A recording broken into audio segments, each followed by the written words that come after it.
Babangon sana. Isang sakit pa lang eh. So tumawag lang sa babangon. Yan ang din na ako. Parang bumabalik-balik. Tapos malaki kasi may kasama silang matangkad na. Ganun, tinamaan ako dito. Parang may bukol na ako dito. Sinang mga ako dito. Bukol ako ito lakas din. Kasi ginaganon ko, diba? Tapos sinipot siya dito. Tapos ganun, nakita ko sinasaya. Nakaganon si Chris. Nakaganon mo. Pak!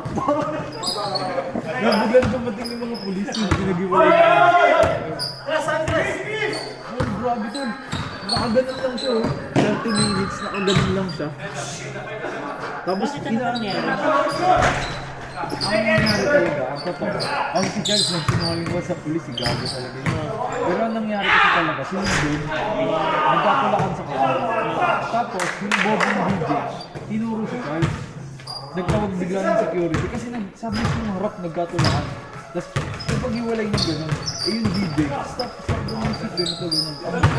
Security, security. Tapos bigla na lang nanuro. Nanuro yun? Nanuro na lang yung DJ kung sino yung dadamputin. Dadambut si Charles.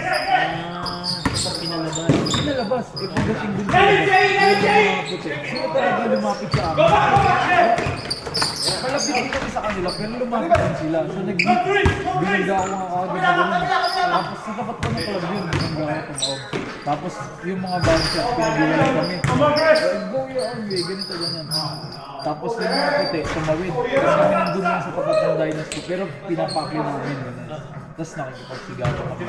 Ngayon ko kasi sinuntahan ni Charles. Pinagawa namin, tumawid din kami. Tapos yung mga puti, papalag talaga sila. Kasi dinala nila kami dun sa parking lot yung malaking parking lot sa likod. So pumunta sila dun. Eh si Charles tumatakbo. So namanaw lang si Charles kami nila Chris medyo malayo, may gap. Tapos nakita ko kaagad. Sinakagay si Charles. Charles, nayanig siya. Napaganon siya sa pader. Tapos pagtutulungan na siya, tumakbo na kami tatlo. Tapos may kasama pa kami isa. Pagkita ko tumawag, sinunto kasi ni Charles eh. Nababagsak. Siyempre ha? Tapos pag makikita ng pulis yung puti, hindi nga siya makatay nito eh. Siguro sobrang nahilo talaga.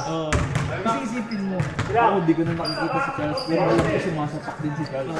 Sama ka din talaga. Hindi kasi pagka kasi ganyang adrenaline, wala kang Wala, hindi ko na napapansin.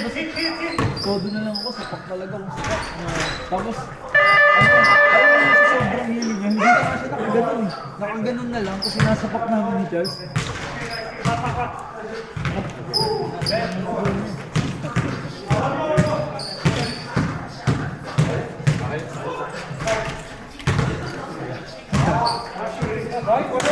overtime ah.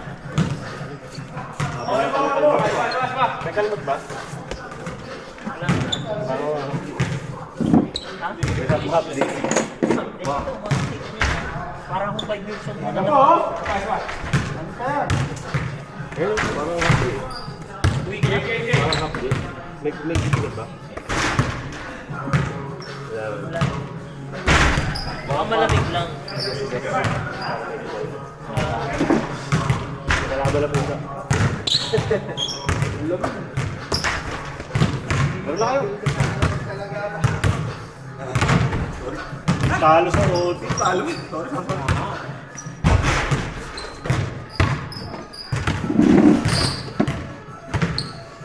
Yeah.